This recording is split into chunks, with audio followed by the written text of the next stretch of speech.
हरिहन्ताणं नमो सिद्धाणं नमो आयर्याणं नमो वज्रायणं नमो लोये सर्वसाहुं एषु पञ्च नमोकारो सर्वपावप्रणाशनो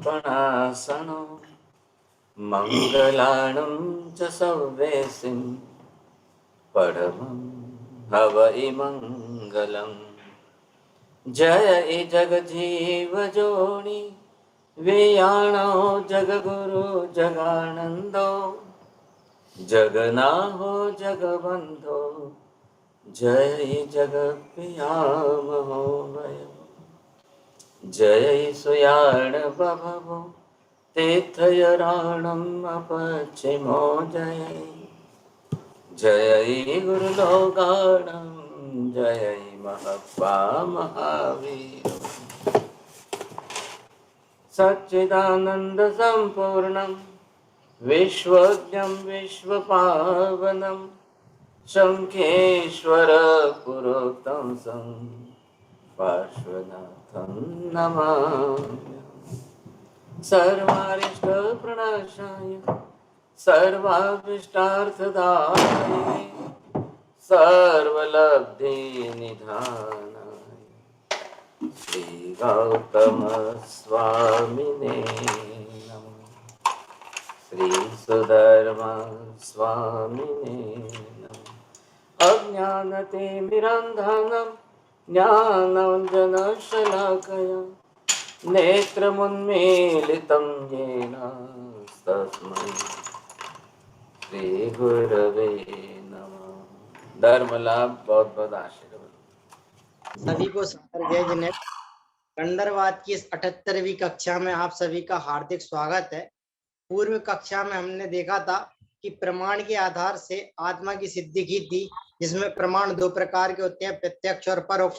और प्रत्यक्ष के अंदर हमने इंद्रियों को देखा था कि जो इंद्रिय चक्षु दर्शन और चक्षु और अचक्षु, तो चार इंद्रिय होती है वो अचक्षु होती हैं, और एक इंद्रिय मात्र चक्षु इंद्रिय ही चक्षु के अंदर ली जाती है। फिर हमने ये देखा कि हमारी जो बॉडी है उसमें तीन चीजें, एक तो बॉडी स्वयं, उसके अंग और उसमें इंद्रिया। इंद्रिया तभी नाम पाती है जब आत्मा के प्रदेश उनके साथ मिलते हैं, और तभी इंद्रिया कार्य करती है। अगर आत्मा के प्रदेश उसके साथ नहीं, आत्मा नहीं है, तो वो इंद्रिया कोई काम की नहीं है, मतलब उन्हें इंद्रिया नाम नहीं दिया जाएगा। तो इससे क्या सिद्ध होता है कि जो भी कार्य हो रहा है हमारा, सूंघना सुनना आदि, वह किसके कारण से हो रहा है? वह इंद्रियों के आत्मा के माध्यम से ही हो रहा है। आत्मा के प्रदेश उसके साथ जुड़े हुए, इस कारण से यहाँ आत्मा की सिद्धि की थी। और एक और चीज देखी कि एक ही शरीर में एक आत्मा भी रह सकती है और एक ही शरीर में अनंत आत्मा भी रह सकती है। इस प्रकार से पूर्व कक्षा में हमने जाना था। अब आगे की कक्षा के लिए मैं महाराज साहब से निवेदन करूँ।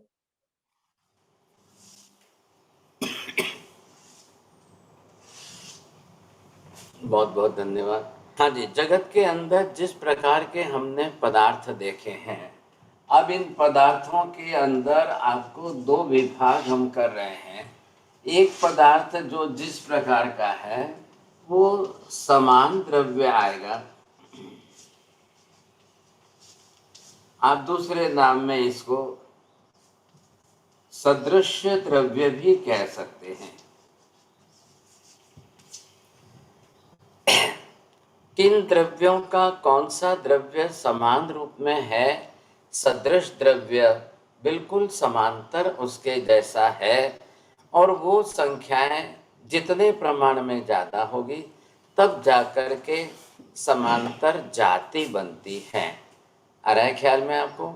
जाति बनने के लिए कोई भी पदार्थ द्रव्य अपने आप में एक अकेला हो तो जाति नहीं बनती है।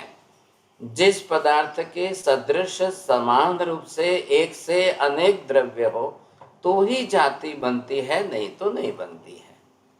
आ रहा है ख्याल में? बोलिए, मेहता जी बोलेंगे। समान द्रव्य सदृश, ऐसे समान द्रव्य जब एक से ज्यादा बनते हैं तभी उनकी जाति बनती है। एक द्रव्य की कभी जाति बन नहीं सकती। हाँ जी, अब यहाँ पर जो है हम देख रहे हैं कौन कौन से द्रव्य संख्या में एक द्रव्य है और कौन कौन से द्रव्य संख्या में एक से अनेक, एक से अनंत है। बोलिए साहब, हंसाबेन बोलेंगे।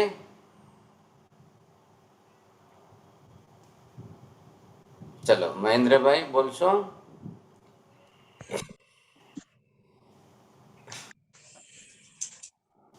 ચાર દ્રવ્ય એક સરખા છે. આત્મદ્રવ્ય જીવાસ્તિકાય, અધર્માસ્તિકાય, ધર્માસ્તિકાય અને આકાસ્તિકાય, અને પૂતગલાસ્તિકાય જુદું છે. मैंने क्या पूछा है थोड़ा ध्यान दीजिए। संख्या जिसकी एक ही है ऐसे द्रव्य कौन से हैं, और एक से ज्यादा संख्या वाले द्रव्य कौन से हैं, बस इतनी सी बात है। बोलिए विपिन भाई बोलेंगे। अरे अनम्यूट अनम्यूट अनम्यूट हो गया आप बोलिए। आत्मा से समान सदस्य दृश्य છે, એક से વધારે છે, અને બાકી અધર્માસ્તિકાય, આકાસ્તિકાય અને आपका ध्यान नहीं है कि समझ में नहीं आ रहा है? आपको पहले क्या बोलना है, प्रश्न पहले समझ लीजिए। हाँ जी ललिता जी जैन, मैंने क्या पूछा है? संख्या में कौन से द्रव्य सिर्फ एक ही है, और संख्या में कौन से द्रव्य एक से अधिक की संख्या में ज्यादा है? कल अनंत है, आत्मा धर्मास्तिकाय, अधर्मास्तिकाय, आकाश एक एक है। आप कितने लोगस गिनेंगे? बोलिए साहब। क्या बोलेंगे? उमेश भाई क्या बोलेंगे? आपको सही बोलना आएगा?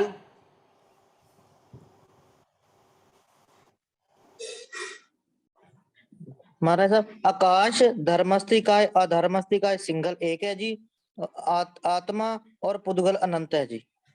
एक और छोड़ दिया, आप भी लोगस गिनिए, समझे? चलो बात सीधी हो गई। संख्या में जब हम गिनती कर रहे हैं तो आकाश, धर्मास्तिकाय, अधर्मास्तिकाय, ये तीन एक एक द्रव्य है। इतनी सी बड़ी बात, इतनी छोटी सी बात है। एक द्रव्य, दो आकाश कभी सुना है आपने? एक अखंड आकाश है, लोक के अंदर या लोक के बाहर, दोनों मिलाकर एक अखंड आकाश है। ये तो लोकाकाश, अलोकाकाश, इसको क्या बोलेंगे? पर्याय बोलेंगे। ये पर्याय की कक्षा में आ गए। द्रव्य तो एक अखंड है। क्षेत्र से द्रव्य कितना बड़ा है या कितना व्यापक है या कितने विस्तार का है वो मत सोचिए, पहले आप संख्या देखिए। अभी यहाँ पर बात संख्या की चल रही है साहब। ये धर्मास्तिकाय दिख रहा है, बिल्कुल एक अखंड द्रव्य। धर्मास्तिकाय दो द्रव्य नहीं है।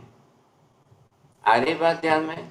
नंबर 3, अधर्मास्तिकाय भी दो द्रव्य नहीं है, क्योंकि धर्मास्तिकाय और अधर्मास्तिकाय दोनों एक दूसरे के समांतर चल रहे हैं, इसलिए इनके अंदर भी कोई दो नहीं है। बस बात तीन द्रव्य जो है बस एक एक है, इसलिए इनकी कोई जाति नहीं होगी। ये तीनों एक द्रव्य एक एक संख्या में अखंड रूप में पूर्ण है। अब दूसरा मतलब क्या हुआ? जब एक ही है तो उसके जैसा दूसरा कोई भी द्रव्य नहीं है। ध्यान से समझिए आप।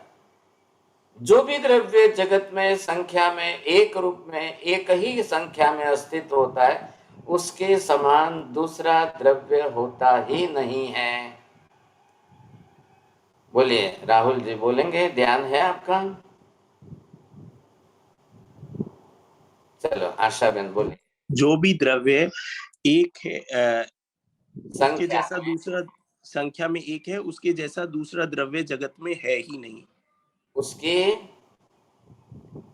उसका समान सदृश द्रव्य नहीं है तो उसकी जाति नहीं बनेगी। बात इतनी सी है। अब रही बात जो संख्या में एक से ज्यादा वाले द्रव्य कौन से हैं, बोलिए आशा बहन।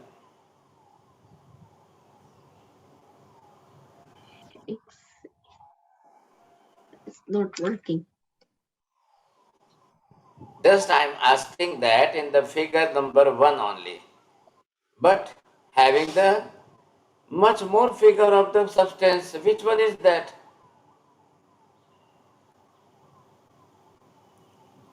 બોલો છાયા બેન સમજાય છે વાત?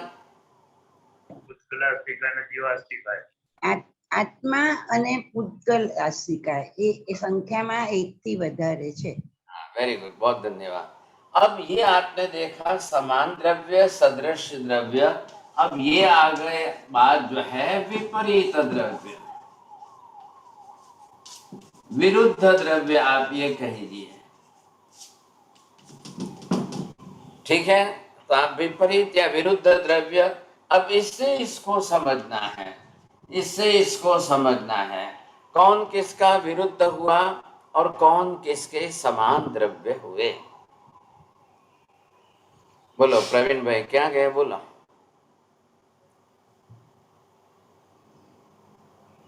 बोलिए नवीन भाई।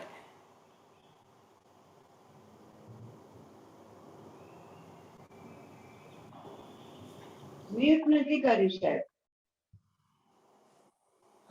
आकाश, धर्मास्तिकाय और अधर्मास्तिकाय एक समान पदार्थ है, द्रव्य है, और जीव और पुद्गल वो भी समान द्रव्य है।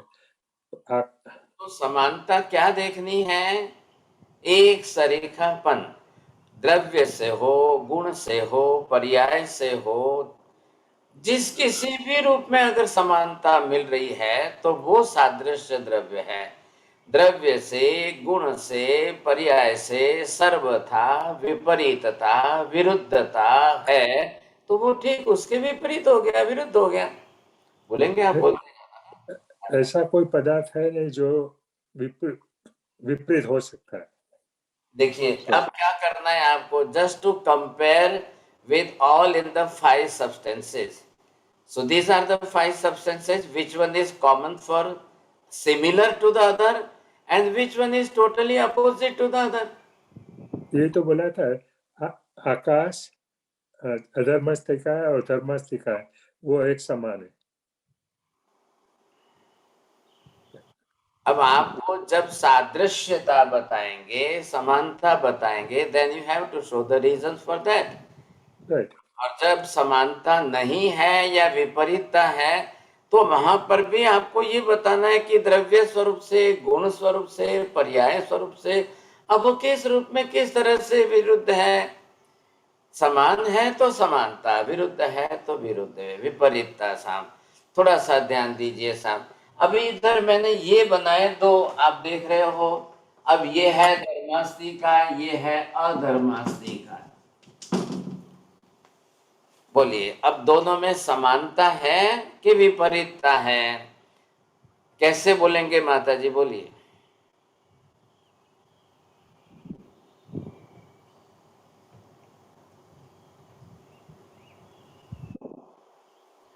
साहिब जी, दोनों में समानता है, प्रदेश समूहात्मक हैं, एक एक ही हैं, और गुण से फर्क है, बाकी सेम है। बस चलो, अब आपको क्या बोलना है? फर्क शब्द नहीं बोलना है। क्या शब्द उपयोग करना है एक दूसरे के साथ? ये हाँ जी, शकुन जी जैन बोलिए, कैसे बोलेंगे आप?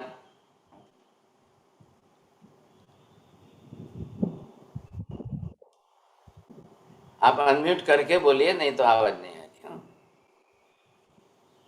चलिए यहाँ पर हम क्या देख रहे हैं? धर्मास्तिकाय, अधर्मास्तिकाय दोनों द्रव्य स्वरूप में समान है, प्रदेशों की संख्या में दोनों की समानता है, लेकिन किस बात में आ गए यहाँ पर? गुण धर्म से विपरीत है। बात समझ में आ गई? लेकिन अब हमको ढूंढना क्या है? द्रव्यगत, गुणगत, पर्यायगत, उत्पाद व्यय से, पर्याय परिवर्तन से प्रत्येक दृष्टि में एक सरीखी समानता हो, ऐसा द्रव्य कौन सा है? हाँ जी जैन साहब, ध्यान में आ रही है बात? महाराज साहब, ये समझ में आया कि समानता जो है, ये द्रव्य है दोनों, इनके गुण अलग अलग हैं लेकिन वो एक तो है, समान एक है, इनका एक ही उनका वो है, क्या नाम है? देखिए पहले मिस्टेक मत करिए, एक मत बोलिए, एक सरीखे बोलिए, एक जैसे बोलिए। एक बोलेंगे तो अभी हमने पहले क्या किया है?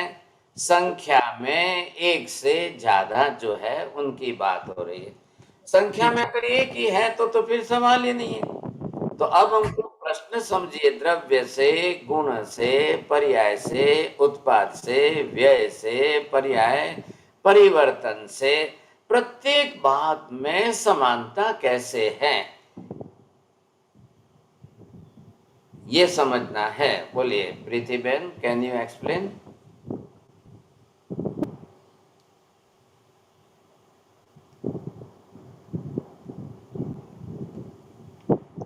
जिनको जल्दी करिए। आत्मा आत्मा आत्मा द्रव्य से गुण से सभी समान है। चलिए ध्यान से बोलिए, आशा बेन बोलेंगे, what type of the similarity and what type of the opposite. चलो ठीक है, बोलिए राहुल जी, आप बोलेंगे? नहीं सर जी। क्यों, क्या तकलीफ है? समानता जब है तो द्रव्यगत समानता, गुणगत समानता जिस किसी के भी साथ करिए। अब ये देखिए, यहाँ पर अगर मैं ये लिखूं, ये मोक्ष में गई हुई सिद्ध आत्मा है, ये मोक्ष में गई हुई सिद्ध आत्मा है। अब हमने अगर ये एक ले तो इनके समान या इनके समान दूसरी जो है वो मुक्त में, मोक्ष में आत्मा या संसार के अंदर, अब ये दोनों के अंदर हमको ये समझना है। बोलिए अब क्या समानता है और क्या विषमता है? बहुत आसान है, सरल है, कोई लंबी बात नहीं है। Meena ben, are you understanding it properly? Can you compare both the thing? One is always in the salvation, another is in this universe. What is the similarity between both? Why not to define this? चलिए मेहता जी बोलेंगे आप।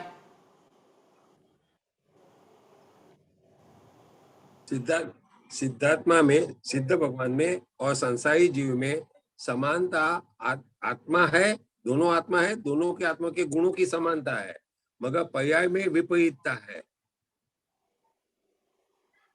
पर्याय में विपरीतता है। अभी बहुत points है, बहुत अच्छे पॉइंट्स हैं।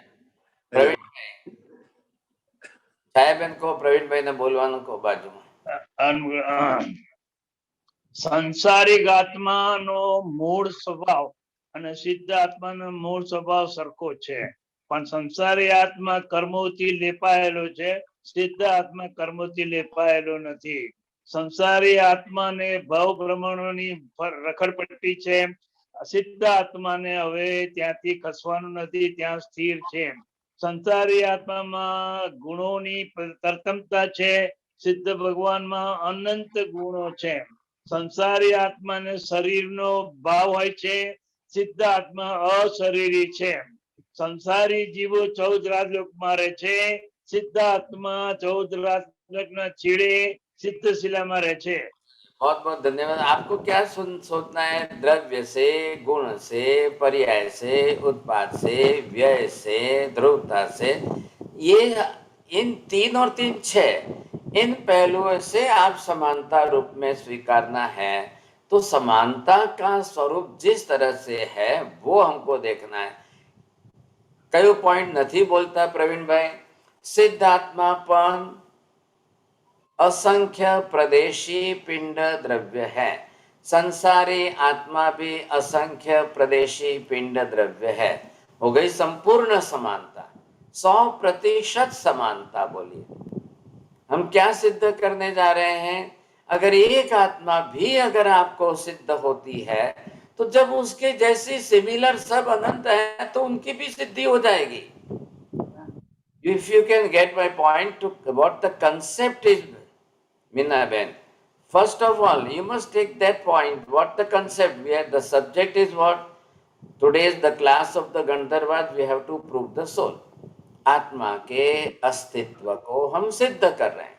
Now this is the another logic for to prove that. If you do you believe that there is the soul in the salvation? Either do you believe that there is the soul of the Tirthankar, Arihant, Bhagwan, whoever so may be? Then why, if you are accepting the existence of the Siddhatma and the Aryantatma, so why should not you accept the similar Atma? We all the people, those who are living in this whole universe, what is the similarity? And due to that similarity, if you can prove that they are the living being or the soul, then why should not we all? You can get my point? हम ये देख रहे हैं, number 1 लिखा आपने सबने, सिद्ध आत्मा वो भी एक आत्मा द्रव्य है, सचेतन द्रव्य है, संसारी सभी सचेतन द्रव्य है। सिद्ध आत्मा भी एक अखंड है, संसारी आत्मा में सभी एक अखंड है। ख्याल आ गया? सिद्ध आत्मा के भी असंख्य प्रदेश समूहात्मक पिंड है, संसार में सभी आत्माओं के असंख्य प्रदेश समूहात्मक पिंड है। अब आप इधर देखिए कि संसार के अंदर ये जितनी आत्मा है, ये हमने ले लिया निगोध के अंदर की आत्मा सब। अब ये बात हमने कह दी कि निगोध के अंदर ये जीव जो है, अब सिद्ध आत्मा और निगोध का जीव, इधर देखिए क्या डिफरेंस है दोनों के अंदर। आत्मा द्रव्य स्वरूप से दोनों की संपूर्ण 100% समानता आ गई। द्रव्य स्वरूप से समानता 100% एक सरी की एक जैसी समानता। जैसा द्रव्यात्मक स्वरूप सिद्ध का है, वैसा ही द्रव्यात्मक स्वरूप निगोध का है, वैसा ही द्रव्यात्मक स्वरूप 84 लाख जीव योनि में सब जीवों का है। अब ये समझना है आपको। अब निगोध में है या ये निगोध में से बाहर निकल के संसार की पर्याय में है। अभी आप समानता देखिए, मेहता जी ध्यान देना। सिद्ध आत्मा इसी तरह से 84 लाख की सब कुछ पर्याय करके गई है, ठीक वैसी ही पर्याय ये संसार के अंदर प्रत्येक आत्मा कर रहा है। सिद्ध आत्मा भी निगोध से निकल करके ही मोक्ष में गई है, तो संसार की अनंत आत्माएं जो निगोध में है, वो भी निगोध से निकलकर 84 लाख जीव योनियों के अंदर परिभ्रमण करके ही मोक्ष में जाएगी। हो गई बात पूरी। द्रव्यगत पर्याय के अंदर ध्यान दीजिए, सिद्ध आत्मा ने वहां पर कितनी जगह ली है, या कितने प्रदेश है, या कितने प्रदेश तो असंख्य ही है, सबके प्रदेश असंख्य है। निगोध से लेकर मनुष्य देव से लेकर मोक्ष तक के किसी भी आत्मा में एक भी प्रदेश कम नहीं है, और किसी से किसी में एक भी प्रदेश ज्यादा नहीं है। बोलो महेंद्र भाई, पहले बोलेंगे आप, ये शब्द बोलिए बरोबर।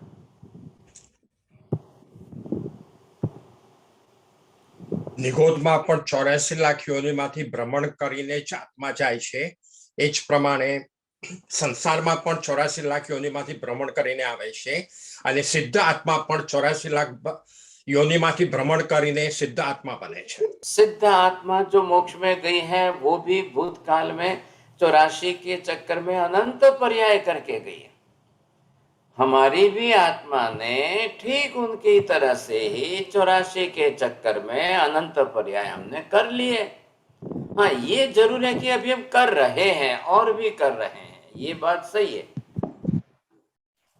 लेकिन चल तो रही है ना पर्याय। अब जिस तरह से जो भी पर्याय सबकी चल रही है, समान पर्याय। समानता किस बात को देनी है आपको? पर्यायों की समानता, गुणों की समानता, द्रव्य की समानता, उत्पाद की समानता, व्यय की समानता, ध्रुव की समानता। बोलिए, अब एक एक पॉइंट लेकर के सब बैठाइए, सारे पॉइंट। एक, आप या तो पहले सिद्ध की आत्मा को सिद्ध करो, प्रूव करो, या निगोध की आत्मा को सिद्ध करो। निगोध की आत्मा को सिद्ध करेंगे तो ठीक निगोध की आत्मा के जैसी ही आत्माएं सिद्ध की आत्माएं हैं सब। यह सिद्ध की आत्मा को सिद्ध करो तो समस्त संसारी आत्मा है सब। इसलिए जीव विचार के अंदर सबसे पहले 2 डिवीजन किए गए, जीवा मुक्ता संसारिणो। यह जीव मुक्त और संसारी दोनों में जो समानता सिद्ध की है, ख्याल आया कि नहीं? तो पहले वो समानता से आप सिद्ध कर लीजिए कि जैसा स्वरूप सिद्ध का है, द्रव्य स्वरूप, गुण स्वरूप, पर्याय स्वरूप। अब हम देख रहे हैं कि संसार सिद्ध तो एक ही है, संसारी जीव 84 लाख प्रकार के अलग अलग है। अब जो जीव जाएगा, जिस योनि में जन्म लेगा, वो वैसा होगा। आप क्या देख रहे हो? आप शरीर से देख रहे हो कि आत्मद्रव्य से देख रहे हो? Very first of all, we have to change the angle for that. From which angle? अभी हम शरीर बीच में नहीं ला रहे हैं, क्योंकि शरीर से सर्वथा विपरीतता सिद्ध होगी। और ये बात जरूर ध्यान में लीजिए, शरीर आत्मा नहीं है, आत्मा शरीर नहीं है। आत्मा से शरीर सर्वथा भिन्न है, शरीर से आत्मा सर्वथा भिन्न है। आत्मा संपूर्ण चेतन द्रव्य है, शरीर संपूर्ण पुद्गल द्रव्य है।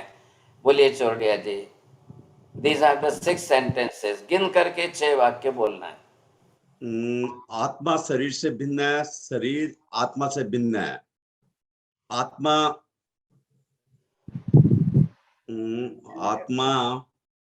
चलिए थोड़ा सा, हाँ, थोड़ा याद करना है। राकेश भाई,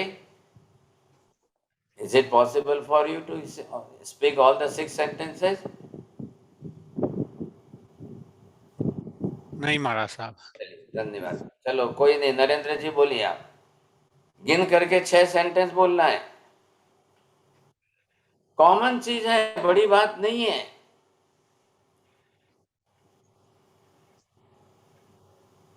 चलिए, आत्मा से शरीर सर्वथा भिन्न। इधर देखिए, अब भिन्न शब्द का उपयोग अगर मैं ये विपरीत करूं, विरुद्ध करूं तो चलेगा? विपरीत बोलो, भिन्न बोलो, सर्वथा। आत्मा से शरीर सर्वथा विरुद्ध द्रव्य है। शरीर से आत्मा सर्वथा भिन्न विरुद्ध द्रव्य है। द्रव्य स्वरूप से विरुद्धता है, गुण स्वरूप से विरुद्धता है, पर्याय स्वरूप से विरुद्धता है। अब इससे इसके साथ, इससे इसके साथ, both the side you have to use the vice versa. ये आपको समझना है। तो ये दोनों तरफ से हमको ये ख्याल आ जाएगा कि आखिर दोनों एक दूसरे के पूरक नहीं है, समान नहीं है, विरुद्धता है। लेकिन अब विरोधी द्रव्य होते हुए भी चेतन आत्मा संसार में बिना पुद्गल द्रव्य के रह ही नहीं सकती है। पुद्गल द्रव्य जरूर आत्मा के बिना रह सकता है, लेकिन संसार में तो कोई भी आत्मा बिना पुद्गल द्रव्य के कभी भी नहीं रह सकती है। बोलो प्रवीण भाई, 2 सेंटेंस बोलवाना છે। પુદ્ગલ વિના આત્મા સંસારમાં રહેતી નથી અને સંસારમાં આત્મા પુદ્ગલ વિના રહેતી નથી।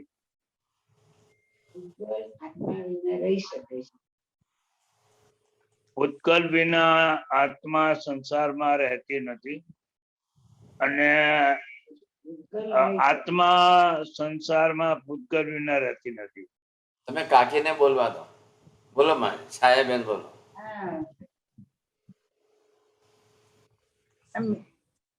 શરીર આત્મા વગર એટલે કે પૂતગલ વગર રહી નથી શકતું, પણ પૂતગલ આત્મા વગર રહી શકે છે। पुद्गल जो द्रव्य है वो आत्मा के बिना रहेगा। क्यों रहेगा? स्वतंत्र अस्तित्व है द्रव्य का। आया ख्याल में? क्यों रहेगा? जो भी स्वतंत्र द्रव्य है उनका स्वतंत्र अस्तित्व है, तो वो रहेंगे, बरोबर रहेंगे। लेकिन आत्मा संसार में अगर उसको रहना है तो पुद्गल का शरीर बना करके रहो, नहीं तो नहीं रहना। अब इससे अपोजिट क्या बोलेंगे? सर्वथा आत्मा बिना पुद्गल के स्पर्श की रहे, उसी का नाम मोक्ष है। बोलिए आशा बेन, बोलो।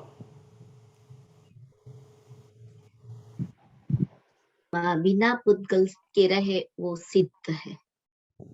आत्मा अगर सर्वथा पुद्गल संग बिना, पुद्गल के स्पर्श बिना, पुद्गल की आवश्यकता के बिना, पुद्गल का उपयोग किए बिना, You have to use in a different sentences. सर्वथा आत्मा पुद्गल का स्पर्श भी ना करे, पुद्गल का उपयोग भी ना करे, वैसी आत्मा की पर्याय अवस्था जो है उसी को मोक्ष कहते हैं, सिद्ध कहते हैं। अब ठीक उससे अपोजिट क्या हुआ? ठीक उसका अपोजिट ये हुआ, अगर बिना पुद्गल के, अगर पुद्गल का स्पर्श के बिना नहीं रह सकती है, अगर पुद्गल का उपयोग किए बिना नहीं रह सकती है, पुद्गल के संग बिना अगर नहीं रह सकती है, तो वो संसार है। लेकिन आत्मा पुद्गल है ऐसा नहीं कह सकते हैं। पुद्गल आत्मा है या पुद्गल जीव है या आत्मा पुद्गल है, ऐसा नहीं कह सकते हैं। Because of what is the reason that both are the totally individual and the separate substance. पुद्गल का भी इंडिविजुअल सेपरेट जो है एग्जिस्टेंस है, आत्मा का भी अपना स्वतंत्र अस्तित्व है। ये क्या हो गया? दोनों का संयोग में, दोनों का एक दूसरे के साथ संयोग संबंध करके रहना है, इसलिए रहा है, उससे कोई फर्क नहीं पड़ता है। अनंत काल से आत्मा ने पुद्गल द्रव्य को ग्रहण किया, शरीर बनाया, पुद्गल में रही, फिर भी अनंत काल में आत्मा पुद्गल नहीं हो गई, पुद्गल आत्मा नहीं बन गया। नवीन भाई बोलिए, समझ में आ रही है बात?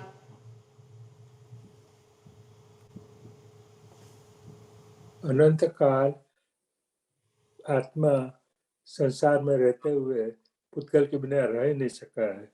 और તમારું ध्यान नहीं काका, थोड़ा ध्यान आपो। मैंने क्या बोला है? एनके जैन साहब बोलिए, बहुत इजी है। अनंत काल से पुद्गल आत्मा से भिन्न रहा है और आत्मा ध्यान नहीं तमारो। परमिता बहन बोलेंगे?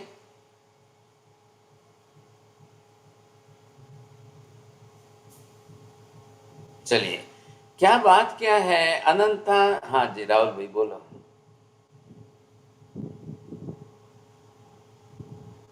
अनंत काल में आत्मा पुद्गल के साथ रहकर भी पुद्गल नहीं हुई है और अनंत काल में पुद्गल आत्मा नहीं हुई है। अब इसका कारण क्या है? क्यों नहीं हुई है? नरेंद्र भाई बोलिए, क्यों ऐसा नहीं हुआ है? हाँ बोलिए नरेंद्र जी, बोलिए जल्दी। चलिए मीना बहन, what is the reason behind that? Why it not happened, you see?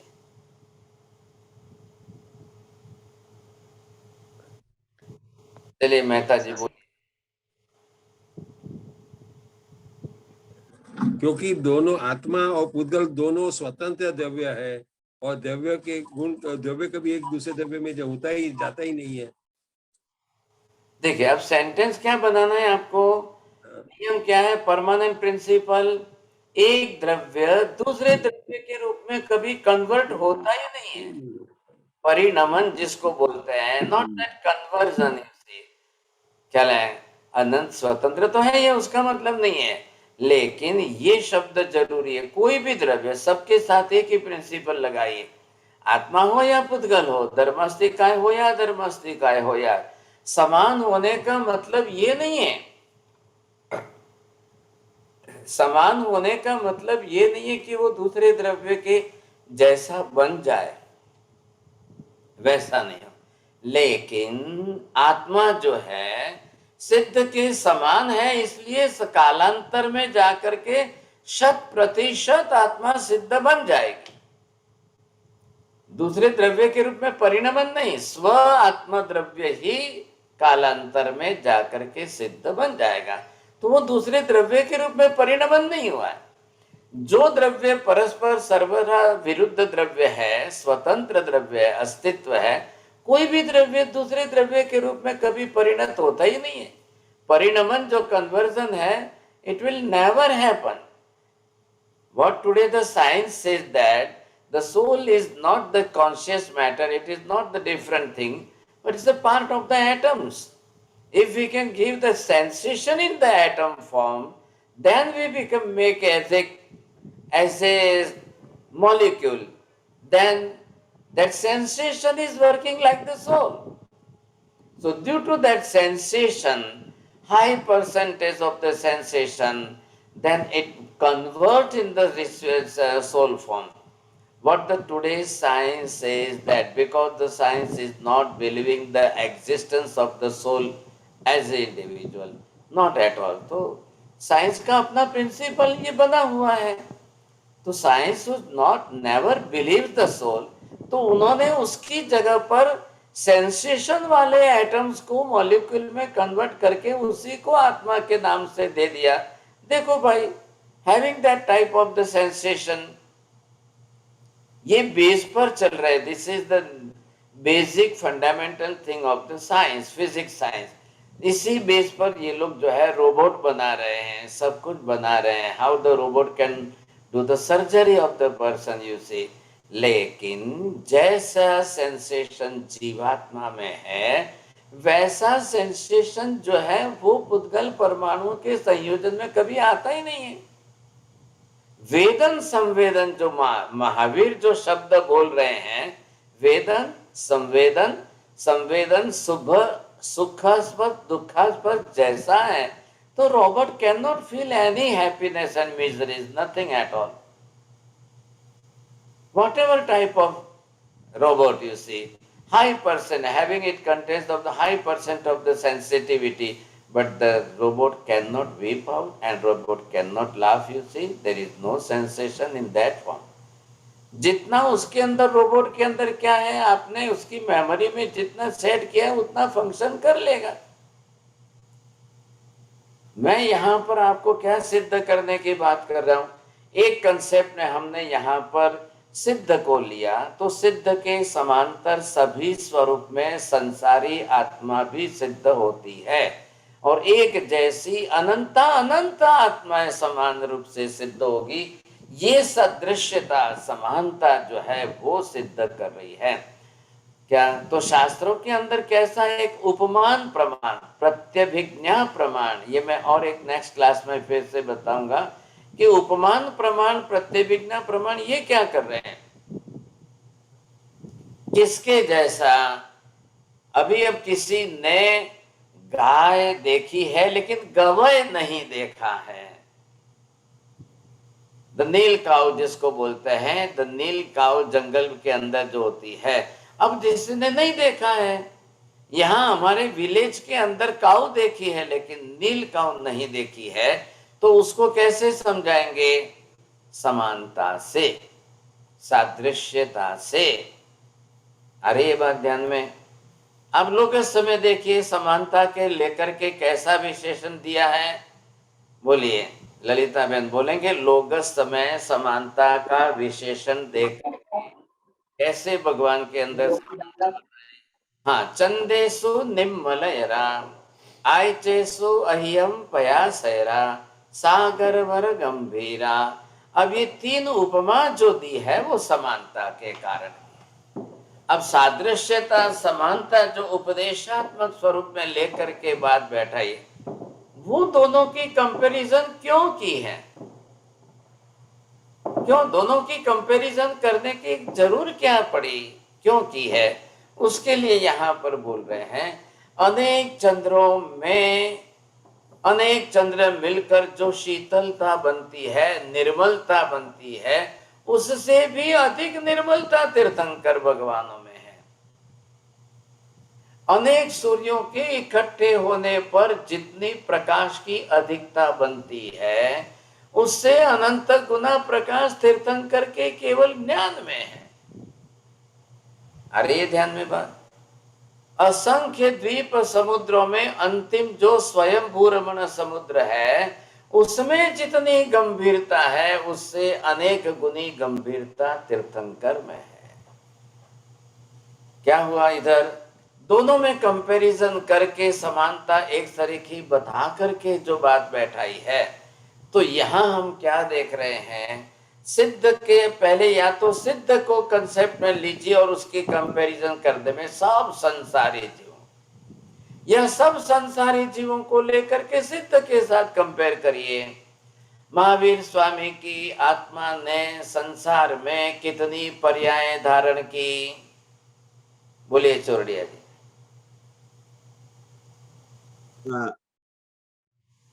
27 पर्याय। चलिए गिरीश भाई।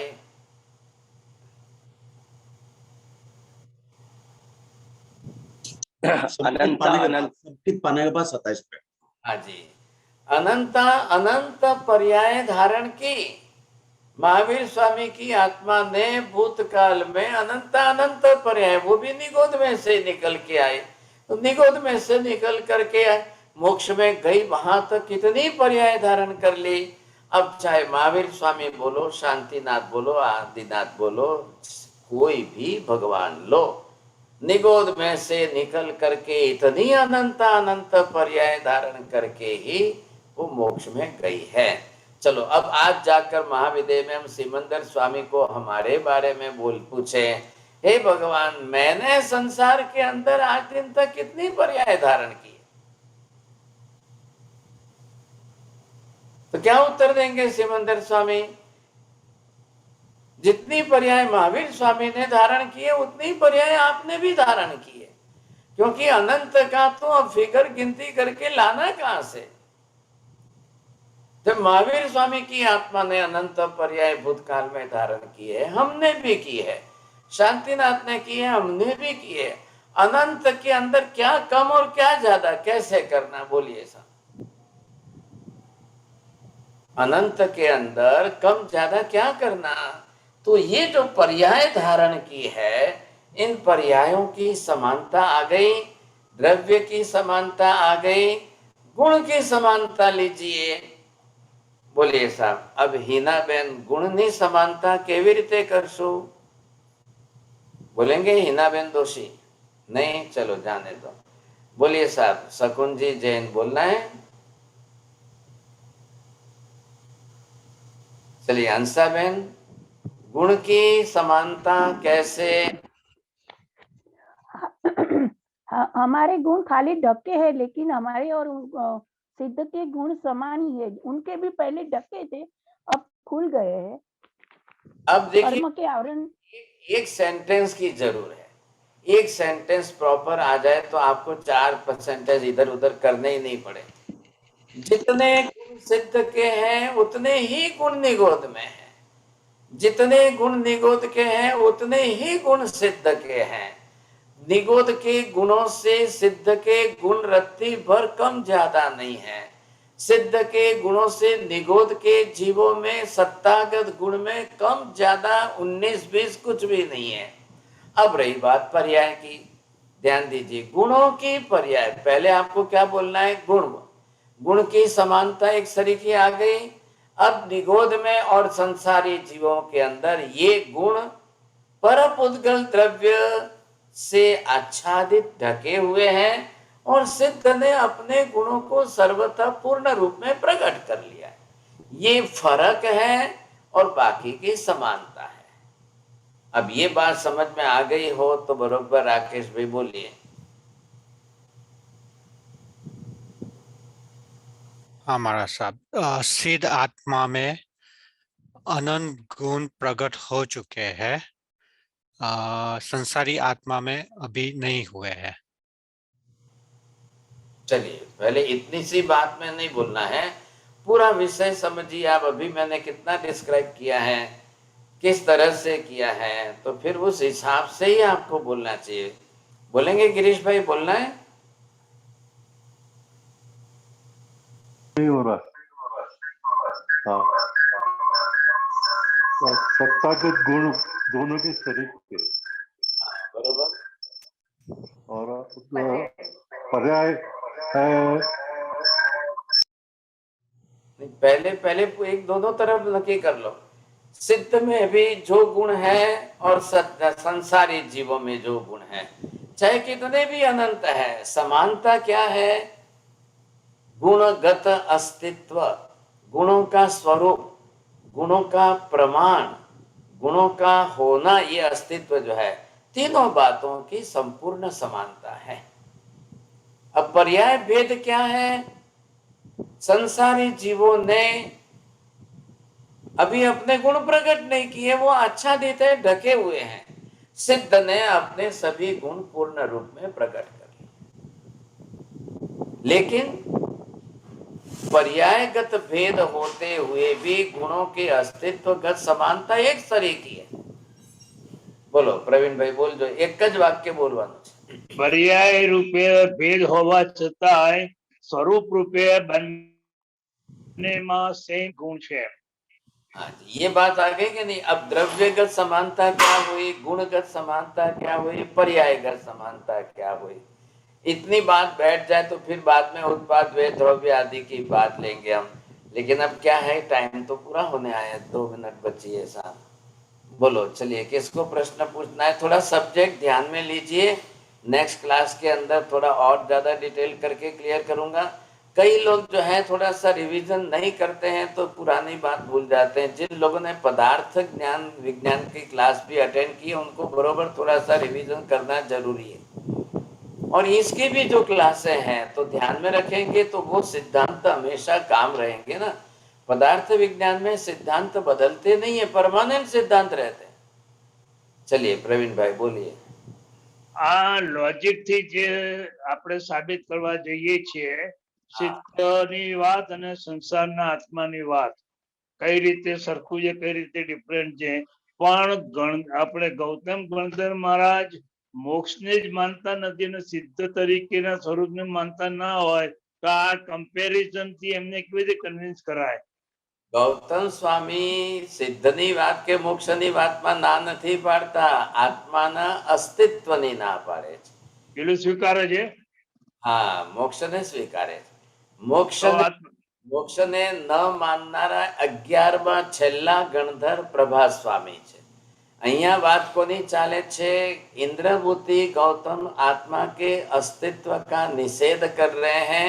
उनको जितने लॉजिक से अलग अलग प्रमाणों से सिद्ध करे, उसमें एक तरीका ये हमने अपनाया। इस तरीके से जब जाकर के आत्मा की सादृश्यता सिद्ध करो तो अब एक अंतिम किनारा सिद्ध का, पहला किनारा निगोद का।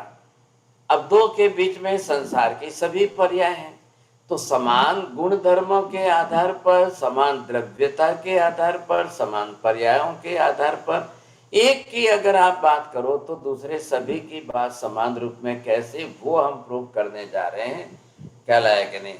थोड़ा हाँ जी, थोड़ा टाइम लगता है। मैं सबको बुलाने जाता हूँ तो टाइम लगता है, नहीं बोला हूँ तो मुझे भी ख्याल नहीं आ रहा है कि समझ में ही नहीं आ रहा है, क्योंकि एक लॉजिक से दूसरा लॉजिक थोड़ा सा चेंज हो जाता है तो तकलीफ आ रही है आपको। बोलिए जल्दी, छाया बहन बोलो। म्यूट करो। हाँ बरोबर है, म्यूट से बोलो। સાહેબજી, આત્મા શરીર વગર સંસારમાં રહી નથી શકતો, પણ પૂતગલ આત્મા વગર સંસારમાં રહી શકે છે, એનું ઉદાહરણ આપીને સમજાવો ને સાહેબ। ઉદાહરણની અંદર 14 રાજલોકની અંદર સર્વત્ર પૂતગલ દ્રવ્ય છે। આ બધા પૂતગલ દ્રવ્યો છે કે નહીં? આ બધી વર્ગણાઓ છે કે નહીં? કેટલી વર્ગણાઓ છે? वर्गणा 8 वर्गणाएं जो हैं आत्मा के अस्तित्व वाली है। सभी पूतगल द्रव्य जो है बिना आत्मा के अस्तित्व वाली है। जब आत्मा औदारिक वर्गणा के पूतगल परमाणुओं को लेकर शरीर बनाएगी तब रहेगी। तो चेतन जीवात्मा तो एक भी संसार में पूतगल के बिना रह ही नहीं सकती, नहीं तो शरीर बनेगा कि नहीं। शरीर बनाना है तो औदारिक वर्गणा चाहिए, बिना शरीर बनाए संसार में रह ही नहीं सकती है। लेकिन पूतगल द्रव्य तो अनंत अनंत परमाणु संसार में जीवात्मा के बिना रहते ही है। ये बात है। बोलिए हाँ जी राहुल जी। साहब जी, आत्मा आत्मा भी स्वतंत्र द्रव्य है तो फिर उसको पूतगल की आवश्यकता क्यों पड़ती है? हाँ, ये बात है कि आत्मा स्वतंत्र द्रव्य है, लेकिन अब आत्मा को सब कुछ क्रिया करने के लिए बिना पूतगल के चलता ही नहीं है। भले ही पूतगल सर्वथा विरोधी द्रव्य है, तभी तो जाके उसका शरीर बनता है। एक आत्मा दूसरी आत्मा को लेकर शरीर नहीं बनाती, पूतगल परमाणु को लेकर ही शरीर बनाएगी। ख्याल है? वो गुणधर्म जो है वो पूतगल में ही है। बनाने के लिए जो बन सके वैसा, अब शरीर है, मन है, इंद्रियां है, कर्म है, डाइजेशन है, तेजस है, ये सब के लिए पुद्गल के गुणधर्म है, इसलिए उसी को लेकर बनाया जा सकता है। अगर न ले तो आत्मा कोई दूसरी आत्मा को लेकर के शरीर नहीं बना सकेगी। स्वतंत्र अस्तित्व उसी का बरोबर रहेगा। हंसाबेन बोलिए। हाँ हंसाबेन जल्दी करो, बोलो। સાહેબજી ગૌતમ સ્વામી જો આત્મામાં નથી માનતા તો અને મોક્ષમાં માને છે તો કોનો મોક્ષ થાય છે એવું માને છે? એ તમને મોકલશો ગૌતમ સ્વામી પાસે પૂછવા માટે.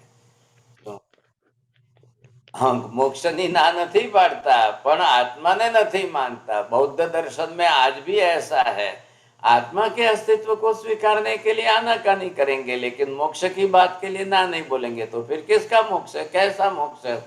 હવે તમે લખીને રાખજો, 11મા ગણધર પ્રભાસ સ્વામીનો વિષય આવે ત્યારે પૂછજો।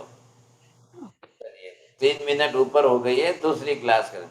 नमो हरियंताणम, नमो सिद्धाणम, नमो ऐर्याणम, नमो वज्रायाणम, नमो लोहे सव्वसाहुणम, एषु पंच नमोकारो सव्वपापपणासनो, मंगलाणम च सर्वेसिं परमं हवै मंगलम। जय जिनेन्द्र, प्रणाम सभी को।